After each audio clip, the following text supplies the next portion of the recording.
નમસ્કાર વિદ્યાર્થી મિત્રો, આ પહેલાંના લેક્ચરમાં આપણે વીમાના જે 4 સિદ્ધાંતો છે એના વિશેની માહિતી મેળવી. તો આજના લેક્ચરમાં આપણે વીમાના પ્રકારો એના વિશે માહિતી મેળવીશું. તો અહીંયા તમે જોઈ શકો છો કે વીમાના પ્રકારો છે એ મુખ્યત્વે 2 પ્રકાર છે. એક છે જીવનનો વીમો અને બીજો છે સામાન્ય વીમો. જીવનના વીમાના બીજા 2 પ્રકાર છે, જિંદગીનો વીમો અને હયાતીનો વીમો. સામાન્ય વીમા છે તો એના 3 પ્રકાર પડે છે. એક છે માલની હેરફેરનો વીમો, બીજો છે આગનો વીમો અને ત્રીજો છે અન્ય વીમા. માલની હેરફેરના બીજા 3 વીમા છે, જેમ કે દરિયાઈ વીમો, હવાઈ વીમો અને માર્ગ વીમો. અહીંયા તમે માલને હેરફેર કરવા માટે જે માર્ગનો ઉપયોગ કરો છો, દરિયાઈ માર્ગ હોય તોય ભલે, હવાઈ માર્ગ હોય તોય ભલે, અને માર્ગ વીમો કે જેમાં જમીન, રેલવે રસ્તા એનું આવશે, તો એ પ્રકારના વીમા છે એ તમે લઈ શકો છો. અન્ય વીમામાં ઘણા બધા પ્રકારો પડે છે. તો એમાંનો પહેલો પ્રકાર છે નફા નુકસાનનો વીમો, સ્વાસ્થ્ય વીમો, લૂંટફાટનો વીમો, ઢોરઢાખરનો વીમો, સમૂહ વીમો, રમતગમતનો વીમો, વાહન વીમો, શાખનો વીમો, ત્રાહિત પક્ષ માટેનો વીમો, છેતરપિંડી સામે વફાદારીનો વીમો, અકસ્માતનો વીમો, કુદરતી આપત્તિનો વીમો અને કામદાર વળતરનો વીમો. તો અહીંયા જે વીમાના પ્રકારો છે આપણે વધારે ડિટેલમાં તો ભણવાના જ છીએ, પણ અહીંયા તમને એટલો ખ્યાલ આવે કે વીમાના મુખ્યત્વે તો 2 પ્રકાર પડે છે. એક છે જીવનનો વીમો અને બીજો સામાન્ય વીમો. જીવનના વીમામાં પણ 2 પ્રકાર પડે છે, જિંદગીનો વીમો અને હયાતીનો વીમો. જ્યારે સામાન્ય વીમાના 3 પ્રકાર પડે છે, માલની હેરફેરનો વીમો, આગનો વીમો અને અન્ય વીમો. તો આગના વીમાના કોઈ જ પ્રકાર નથી, બાકી માલની હેરફેરના વીમાના પ્રકારો છે અને અન્ય વીમાના પણ પ્રકારો છે. હવે આ બધા જ વીમાને આપણે વધુ ડિટેલમાં અભ્યાસ કરીએ જેથી તમને વધારે ખ્યાલ આવે. અહીંયા પેલો વીમો છે જિંદગીનો વીમો. એને આપણે લાઈફ ઇન્સ્યોરન્સ કહી શકીએ ઇંગ્લિશમાં. હવે જીવનના વીમાના 2 પ્રકાર પડે છે. એમાંનો પહેલો પ્રકાર જોઈએ તો એ છે જિંદગીનો વીમો. ઇંગ્લિશમાં હોલ લાઈફ ઇન્સ્યોરન્સ કહીશું. જે વ્યક્તિનો વીમો લીધો હોય તે વ્યક્તિનું મૃત્યુ થાય ત્યારે તેના વારસદારને વીમા કંપની નક્કી કરેલી રકમ ચૂકવવાનું વચન આપે તેવા કરારને જિંદગીનો વીમો કહેવામાં આવે છે. 1-2 વાક્યમાં પૂછી શકે કે જિંદગીનો વીમો કોને કહેવાય, તો ત્યારે તમારે આટલું લખવાનું થાય. હવે વીમો ઉતારનાર વ્યક્તિ નક્કી કરેલ પ્રીમિયમ નક્કી કરેલા સમયાંતરે અને આજીવન ભરે છે. એ જો આજીવન શબ્દ છે એ પણ ધ્યાનમાં રાખો, અથવા તો નક્કી કરેલા સમયાંતરે. હવે કોઈ વ્યક્તિએ સમયાંતર છે એ નક્કી પહેલેથી કર્યો છે તો એટલા ટાઈમ પીરિયડ સુધી જ પ્રીમિયમની રકમ ભરશે, અથવા તો કોઈએ આજીવન માટે ઉતાર્યો છે તો એ રીતે. જિંદગી અમૂલ્ય છે, તેથી તેની કિંમત નક્કી થઈ શકતી નથી. તમે કોઈ વ્યક્તિની જિંદગીની કિંમત આંકવી હોય તો કેટલી આંક્યો? કારણ કે જિંદગી છે એ અમૂલ્ય છે, એને તમે કોઈ નાણાંમાં મૂલવી શકો નહીં. કોઈ પણ વ્યક્તિની જે જિંદગી છે ને, એનું જે જીવન છે, એની લાઈફ છે, એને તમે ક્યારેય નાણાંમાં માપી શકો નહીં. વીમો ઉતારનાર પોતાની જિંદગીનું જે મૂલ્ય આંકે તે અને પોતાની પ્રીમિયમની ચૂકવવાની ક્ષમતાના આધારે વીમાની રકમ નક્કી કરે છે. આમ અહીં નુકસાન વળતરનો સિદ્ધાંત અમલમાં મુકાતો નથી. આપણે નુકસાન વળતરના સિદ્ધાંતમાં પણ જોયું હતું કે જિંદગીના વીમાને નુકસાન વળતરનો સિદ્ધાંત લાગુ પડતો નથી.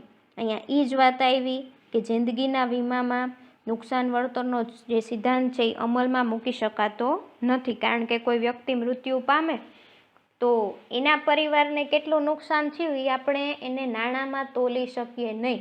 એ વ્યક્તિ તો હયાત નથી, પણ જો એ હોત તો એનાથી એના પરિવારને કેટલો ફાયદો થાત, એનું જે મૂલ્ય છે, એની જે કિંમત છે એ તમે ક્યારેય નાણાંમાં તોલી શકો જ નહીં. માટે એમ કહી શકાય કે જિંદગીના વીમાને નુકસાન વળતરનો સિદ્ધાંત ક્યારેય લાગુ પડતો જ નથી.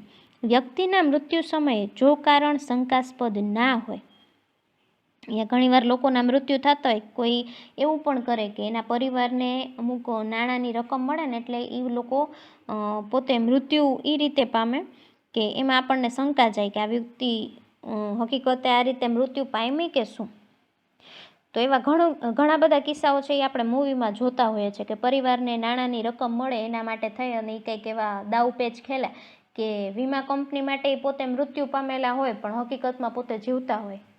તો આ રીતે જો એનું મૃત્યુનું કારણ છે એ શંકાસ્પદ ન જણાય ને તો એવા જ કેસમાં વીમા કંપની પોલિસીની પૂરી રકમ ચૂકવવા બંધાયેલી છે, કારણ કે આ એક પ્રકારનો કોન્ટ્રાક્ટ છે.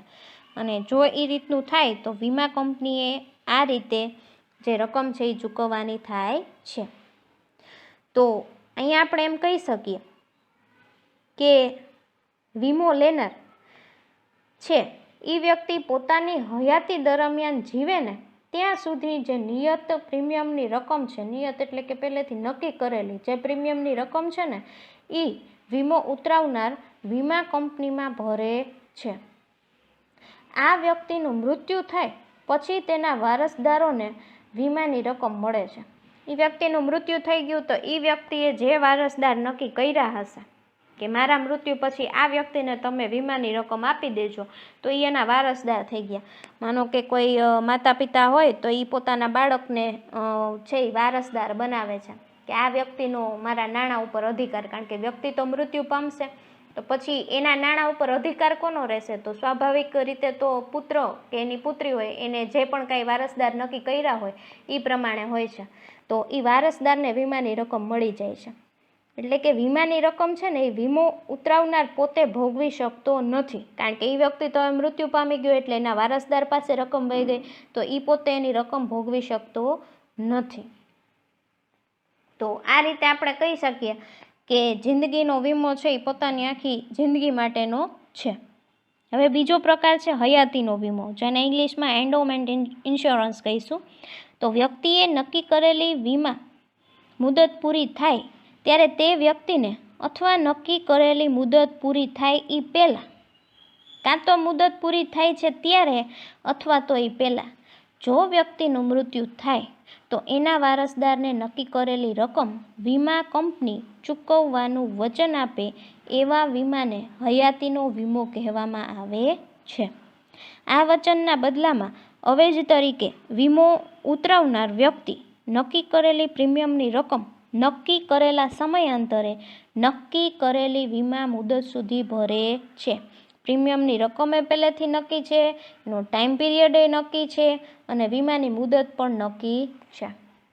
હવે તમને એનું એક્ઝામ્પલ આપું કે દાખલા તરીકે 20 વર્ષની મુદતની કોઈ પોલિસી તમે લ્યો છો હયાતી માટે કે 20 વર્ષ માટેનો મારે ઇન્સ્યોરન્સ કઢાવવો છે. તો આ મુદત પૂરી થાય ત્યારે કાં તો 20 વર્ષની મુદત પૂરી થઈ જાય છે ત્યારે અથવા તો 20 વર્ષ પહેલાં, એની પહેલાં જ કોઈ વ્યક્તિ છે જે વીમો લેનાર છે એનું મૃત્યુ થઈ જાય તો એના વારસદારને પોલિસીની રકમ છે એ કંપની ચૂકવી આપે છે.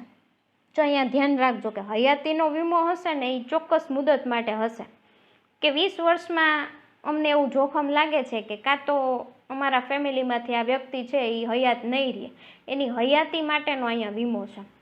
બરાબર, તો કાં તો 20 વર્ષ પહેલાં વ્યક્તિનું મૃત્યુ થાય છે, બરાબર, અથવા તો એની મુદત પૂરી થાય છે અને ત્યારે એ વ્યક્તિનું મૃત્યુ થાય છે તો એ સમયે જે કંપનીમાં તમે વારસદારને નિમેલા હશે એ વારસદારને પોલિસીની રકમ છે એ વીમા કંપની ચૂકવી આપશે.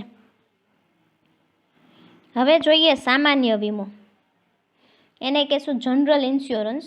તો સામાન્ય વીમાના 3 પ્રકારો છે જે આપણે આગળ જ જોયું.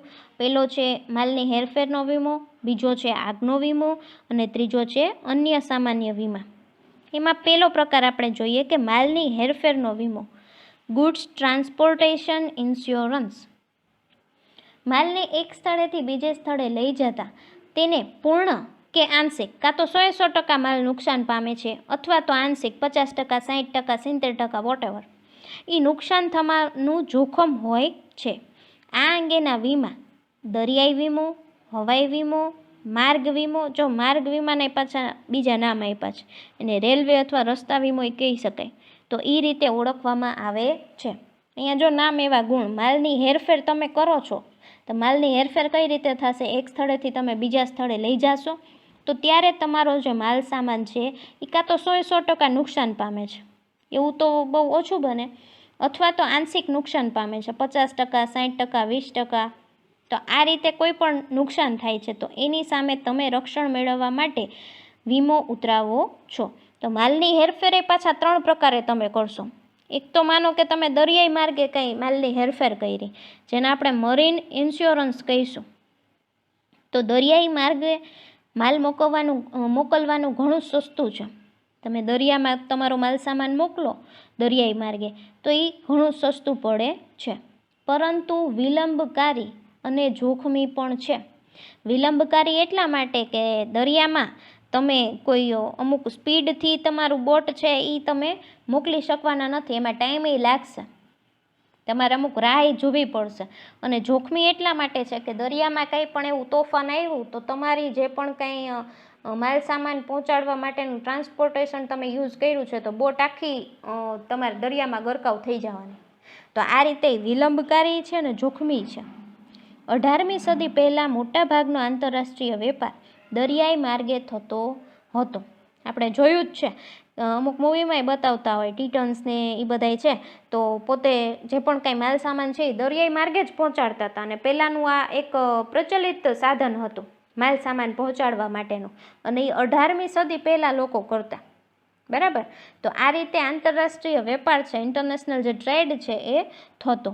આથી વીમાનો આ પ્રકાર સૌથી જૂનો અને સર્વવ્યાપી છે, બધે જ વ્યાપેલો છે અને જૂનામાં જૂનો આ જે પ્રકાર છે એ કહી શકાય. લોઇડ્સ ઓફ લંડન નામની સંસ્થાએ દરિયાઈ વીમાની શરૂઆત કરેલી. MCQમાં પૂછાઈ શકે, 1-2 વાક્યમાં પૂછાઈ શકે કે કઈ સંસ્થાએ દરિયાઈ વીમાની શરૂઆત કરી હતી? તો કે લોઇડ્સ ઓફ લંડન. આ સંસ્થાએ 325 વર્ષથી પણ વધારે સમયથી પોતાની વિશ્વસનીયતા જાળવી રાખી છે. વિચાર કરો, 325 વર્ષથી આ સંસ્થા છે એ કાર્યરત છે અને એની વિશ્વસનીયતા છે એ હજી સુધી જળવાણી છે. પછીનો વીમો છે હવાઈ વીમો, એર ઇન્સ્યોરન્સ જેને કહીશું. તો કે 19મી સદીના ઉત્તરાર્ધથી હવાઈ માર્ગે માલ મોકલવાનું શરૂ થતાં હવાઈ વીમાની શરૂઆત થઈ. તો હવાઈ વીમાની શરૂઆત ક્યારથી થઈ? 19મી સદીથી. હવાઈ વાહન વ્યવહાર ખૂબ જ ઝડપી પરંતુ ખર્ચાળ અને જોખમી છે. જો હવાઈ વાહન વ્યવહાર કરશો તો એ ઝડપી છે, તમે થોડાક ટાઈમમાં તમારો માલ સામાન છે એ પહોંચાડી શકશો, એમાં વધારે સમય લાગશે નહીં, પણ હા ખર્ચાળ છે, તમને કોસ્ટલી થશે. અને જોખમી છે કારણ કે હવામાં તમે જ્યારે કોઈ પણ માલ સામાન છે એ પહોંચાડો છો બાય એર, તો ત્યારે કંઈ પણ એવું કુદરતી જોખમ આવી જાય અને તમારો જે માલ સામાન પહોંચાડવા માટેનું મીડિયમ છે, કોઈ પણ એરોપ્લેન છે કે એ છે, તો એ કદાચ ક્રેશ પણ થઈ શકે. તો આ રીતે જોખમી પણ છે. આથી હવાઈ વાહન વ્યવહાર મારફતે કિંમતી અને ઓછા વજનના માલની હેરફેર થાય છે. કિંમતી વસ્તુ હોય ને એનો વજન ઓછો હોય, કારણ કે હવાઈ વીમો તમે જ્યારે લ્યો, ઇવન તમે એરોપ્લેનમાં કોઈ પણ મુસાફરી કરો ત્યારે અમુક ટકા વજન છે એનાથી વધુ ના લઈ જઈ શકો, કારણ કે એની લિમિટેશન આવી જાય, એ વધુ વજન ઉચકી શકે નહીં. તો ઓછા વજનની વસ્તુ અને પાછી કિંમતી હોય એવી વસ્તુ છે એની હેરફેર માટે થાય છે. સોનું તમારે મોકલવું હોય દુબઈથી, એવી રીતે કંઈ લેવું કરવું હોય તો એવા ટાઈમે આની હેરફેર જરૂરી છે. પણ હા, એમાં કાયદેસરની જે વસ્તુ છે એ થવી જરૂરી છે. દરિયાઈ અને માર્ગ વીમાની સરખામણીમાં હવાઈ વીમાના પ્રીમિયમના દરે ઊંચા હોય છે. તમે દરિયાઈ માર્ગ પસંદ કરો કે માર્ગ વીમો પસંદ કરો, તો એના કરતાંય હવાઈ વીમો છે ને એ વધારે ઊંચા દરનો હોય છે. માર્ગ વીમો અથવા રેલવે કે રસ્તા વીમો, જેને ઇંગ્લિશમાં રેલ ઓર રોડ ઇન્સ્યોરન્સ એટલે કે રેલ ઇન્સ્યોરન્સ કયો અથવા તો રોડ ઇન્સ્યોરન્સ કયો, એના અર્થમાં છે. તો માર્ગ વાહન વ્યવહારમાં જમીન માર્ગ અને રેલવે માર્ગનો સમાવેશ થાય છે. જમીન તથા રેલવે માર્ગે માલની હેરફેરના જોખમોમાં ખાસ કરીને ચોરી, લૂંટફાટ, માલ હેરફેરનું નુકસાન વગેરે હોય છે. આ જોખમોની સામે રક્ષણ મેળવવા માર્ગ વીમો લેવામાં આવે છે. હવે જો માર્ગ વીમો તમે લેશો તો માર્ગના વાહન વ્યવહારમાં 2 જ માર્ગ આવે, કાં તો જમીન માર્ગ અથવા તો રેલવે માર્ગ. તમે જમીન ઉપર જે ટ્રાન્સપોર્ટેશન છે એ જોતા જશો. કોઈ પણ ટ્રક છે તો એમાં કોઈ પણ પેપર મિલના કોઈ જે પણ કાંઈ રો મટીરિયલ્સ છે, એનો જે માલ સામાન છે એની હેરફેર કરવામાં આવે તો ટ્રકને આપણે અમુક વાર જોતા જોઈએ, રોડ ઉપરથી પસાર થતા જોઈએ તો એમાં માલની હેરફેર થતી હોય. ઇવન કોઈ પણ બીજા ટ્રાન્સપોર્ટેશનમાં એની જે હેરફેર છે એ થતી હોય છે. પછી રેલવે હોય તો રેલવેમાંય આપણે જોયું હોય કે માલ સામાનનો ડબ્બો આવ્યો છે તો ત્યારે આપણે જોઈ શકીએ કે આમાં માલ સામાનની હેરફેર થાય છે. પણ આ જે માર્ગ વાહન વ્યવહાર છે ને એમાં મેજોરિટી શેનું જોખમ હોય? કાં તો કંઈક ચોરી થઈ જાય, લૂંટફાટ થઈ જાય. કોલસો છે એ એક જગ્યાએથી બીજી જગ્યાએ આપણે લઈ જતા હોય તો આપણો માલ સામાન છે, પણ એમાં રસ્તામાં ક્યાંક કંઈક ચોરી થાય, લૂંટફાટ થાય તો એનું જોખમ રહેલું છે. ઇવન કોઈ બીજો માલ સામાન તમે મોકલાવો તો એમાં ચોરી લૂંટફાટના પ્રશ્ન રહે છે. અથવા તો માલની હેરફેરનું નુકસાન થાય. તમારે કોલસો લઈ જતા હોય તો રસ્તામાં અમુક કોલસો છે એ ઢોળાઈ જાય.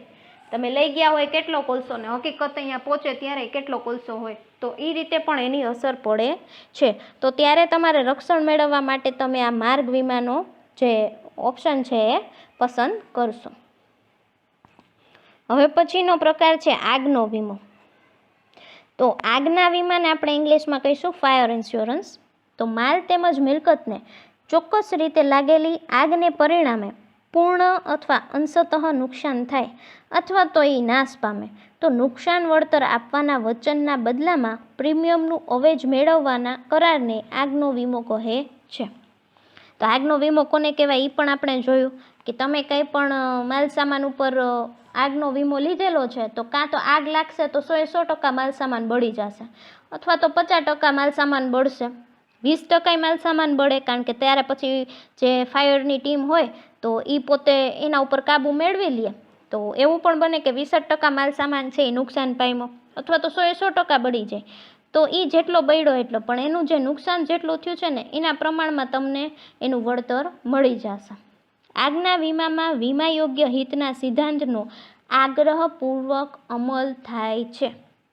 જે વ્યક્તિની વસ્તુ છે એનું જ એમાં વીમા યોગ્ય હિત હશે. હવે માનો કે કોઈ ખેડૂત છે એના પાકને નુકસાન થાય છે તો એ પાક ઉપર ખેડૂતને વીમા યોગ્ય હિત હશે, એમાં કોઈ ગ્રાહક વર્ગને કાંઈ વીમા યોગ્ય હિત હશે નહીં. એટલે જ્યારે તમે આગનો વીમો લેશો તો ત્યારે વીમા યોગ્ય હિતના સિદ્ધાંતનો અમલ છે ને એ આગ્રહપૂર્વક કરવામાં આવે છે. વીમો ઉતારતી વખતે તેમજ માલ મિલકતને આગથી નુકસાન થાય ત્યારે વીમાદારનું માલ મિલકતમાં અચૂકપણે વીમા યોગ્ય હિત હોવું જોઈએ. અહીંયા આગનો વીમો લ્યો છે તો માલ મિલકતને કંઈ પણ નુકસાન થાય છે તો એ વસ્તુને જે નુકસાન થાય ને એમાં એના જે માલિક છે ને એને અચૂકપણે વીમા યોગ્ય હિત હોવું જોઈએ. તમારી ફેક્ટરીમાં આગ લાગે છે, કઈ વસ્તુ બળી જાય છે, કોઈ મિલકતને નુકસાન થાય છે તો એ મિલકત તમારી માલિકીની હોવી જોઈએ, નહીં કે કોઈ બીજાની. તો તમારું એમાં વીમા યોગ્ય હિત છે એમ કહી શકાય. અન્ય વીમા એટલે કે અધર ઇન્સ્યોરન્સ. વીમા વ્યવસાયમાં વૈવિધ્ય આવવાના કારણે વીમાના અનેક નવા પ્રકાર અસ્તિત્વમાં આવ્યા છે. ગાયકને એના ગળામાંથી સૂર માટેનો વિશિષ્ટ વીમો.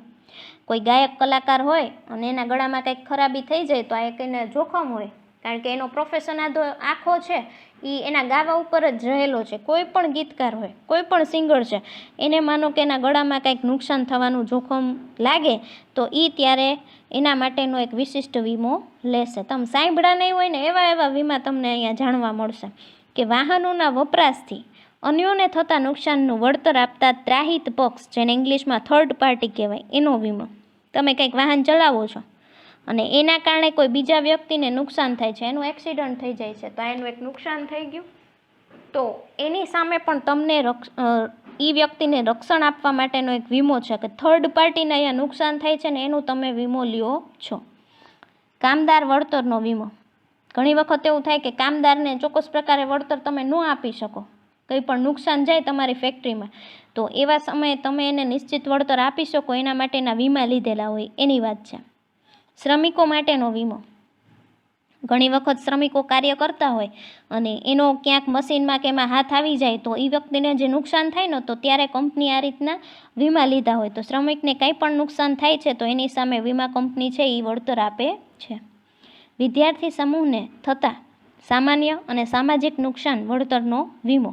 વિદ્યાર્થી સમૂહ છે અને કંઈ પણ એવું સામાન્ય નુકસાન થાય છે, કંઈક સામાજિક નુકસાન થાય છે, તો એની સામે વળતર આપવા માટેના અમુક ઇન્સ્યોરન્સ હોય છે. દાક્તરી સેવા શુશ્રૂષા કરાવવા માટેના વળતરનો વીમો. તમે કંઈ પણ મેડિકલ એવી સારવાર લ્યો છો અને એના માટે તમારે કંઈ પણ વળતર જોઈએ છે, તો એના માટેના પણ વીમા ઉપલબ્ધ હોય છે. ધંધો બંધ રહેવાથી નફામાં થતા નુકસાન માટેનો વીમો.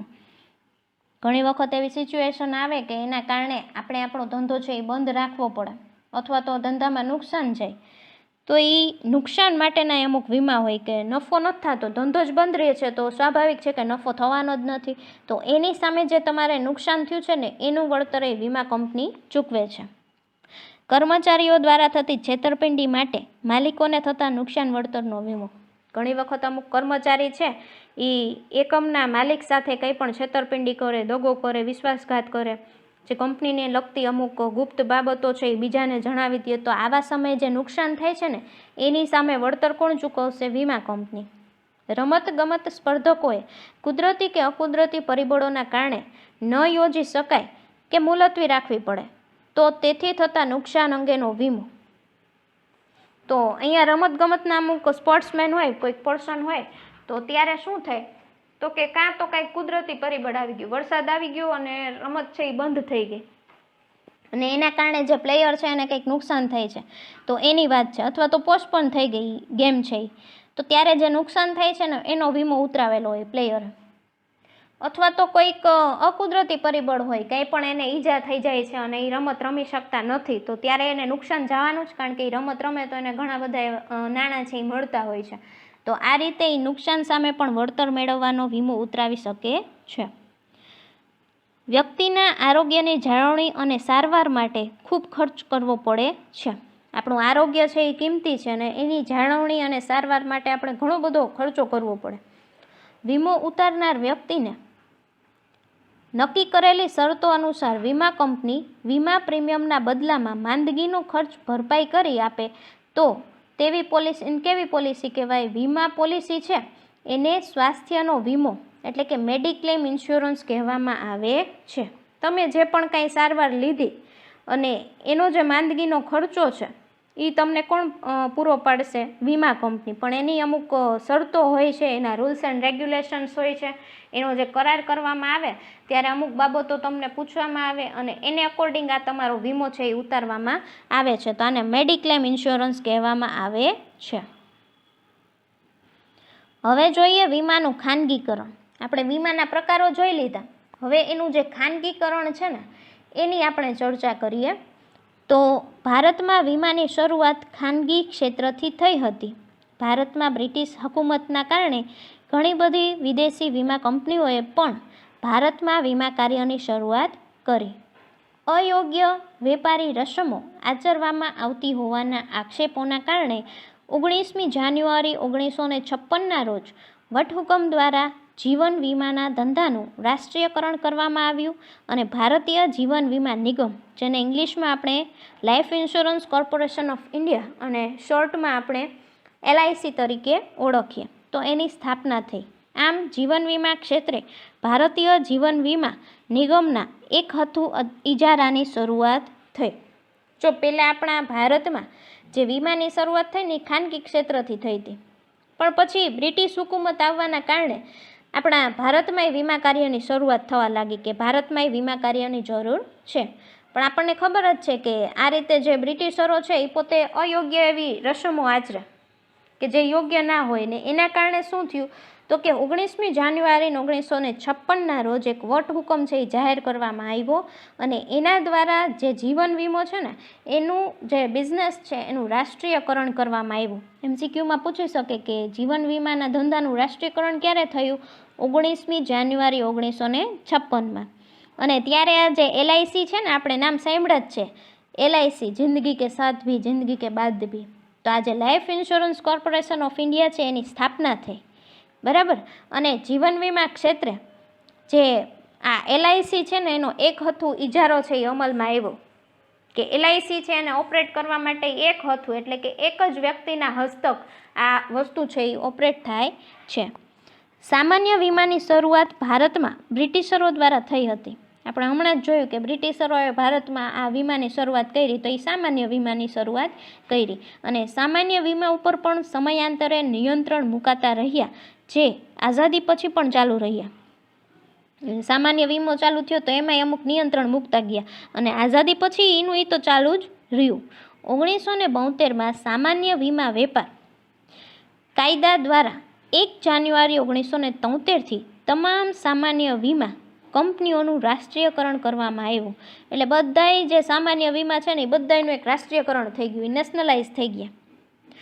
વીમા ક્ષેત્રની કામગીરીની સમીક્ષા માટે એક સમિતિની રચના થઈ, જેના અહેવાલના કારણે ભારત સરકારે વિદેશી વીમા કંપનીઓને ભારતીય કંપનીઓ સાથે સહયોગમાં વીમાનો ધંધો કરવાની જોગવાઈ કરી અને 1999માં વીમા નિયમન અને વિકાસ સત્તા, જેને આપણે IRDAથી ઓળખશું, એની સ્થાપના થઈ.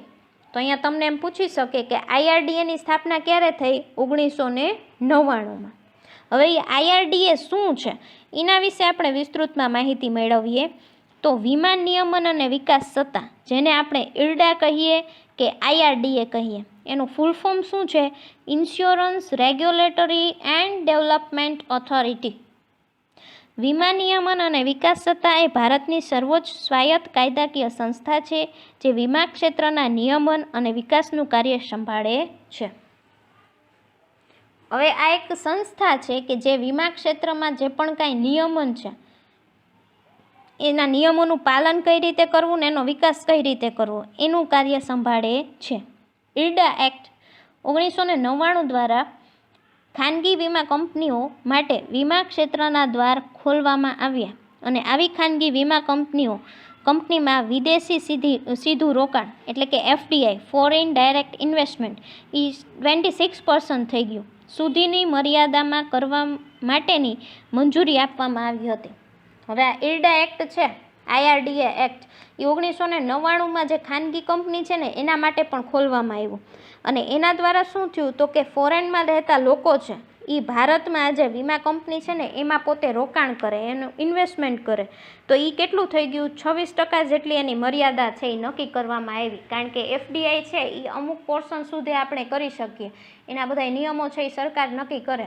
તો એના દ્વારા 26% જેટલું FDI છે એ આપણા ભારતમાં આવવા લાગ્યું, જે વર્ષ 2015માં વધારીને 49% સુધી કરવામાં આવી છે. અને 2015ના વર્ષે 49% જેટલું કરી દીધું. આમ વિદેશી વીમા કંપનીઓ ભારતીય વીમા કંપનીમાં સીધું 49% સુધીનું મૂડી રોકાણ કરી શકે છે. એટલે આ એક પ્રકારનું નિયમન કે નિયંત્રણ, રેગ્યુલેશન તમે કહી શકો કે ફોરેનમાં રહેતા લોકો છે એ આપણા ભારતમાં ઇન્વેસ્ટમેન્ટ કરી શકે. કેટલા સુધીની લિમિટમાં? 49% જેટલું. IRDAના મુખ્ય ઉદ્દેશોમાં આવે, IRDA છે IRDA, એના અમુક ઉદ્દેશો છે. શું છે તો કે વીમા ધારકોને વધુ પસંદગી મળે. જે વીમા ધારક છે એને પસંદગી મળતી જાય, કારણ કે વીમો લેશો તો તમારું જે જોખમ છે એ હળવું થશે, તો એને પસંદગી મળે. વીમા કંપનીઓ વચ્ચે તંદુરસ્ત સ્પર્ધા દ્વારા ઓછા પ્રીમિયમે વધુ સારી સેવા મળે. હવે કોઈ પણ બે સંસ્થા વચ્ચે અગર હરીફાઈ થાય તો એનો ઉદ્દેશ શું રહેશે કે જે વ્યક્તિ વીમો લે છે એને પ્રીમિયમ ઓછું ભરવું પડે અને સામે પાછી સેવાય સારી મળે. આપણે ઘણી વખત માલ સામાન લઈને તો એવું કહી કે અમારે ઓછા ભાવમાં પણ સારી વસ્તુ જોઈ છે. તો આ એ જ વસ્તુ અહીંયા લાગુ પડે કે તમારે વીમો લેવો છે પણ પ્રીમિયમની રકમ ઓછી ભરવી છે, પણ સેવા તમારે સારી જોઈ છે. તો એ પણ એક ઉદ્દેશ છે. અર્થતંત્ર માટે ભંડોળ મેળવવા. આપણું અર્થતંત્ર છે એને ચાલુ રાખવા માટે અમુક ફંડની જરૂર પડે ને, તો એ આ વીમા દ્વારા જ આપણને એ ફંડ મળશે. તો એ ભંડોળ મેળવવા માટે વીમા કંપનીઓમાં સ્વનિયંત્રણ લાવવું. હવે વીમા કંપની છે એ પોતાના દ્વારા જ સેલ્ફ કંટ્રોલ્ડ રહે, પોતાના દ્વારા જ નિયંત્રિત રહે, એવો પણ ઉદ્દેશ છે. ફરિયાદ નિવારણ તંત્રની વ્યવસ્થા કરવી. અમુક વખત કોઈ વ્યક્તિને ફરિયાદ હોય તો એનું નિવારણય થઈ શકે, એનું સોલ્યુશનય થઈ શકે, તો એના માટેના અમુક તંત્રની રચના કરવી. તો આજના લેક્ચરમાં આપણે આટલા સુધી રાખીએ.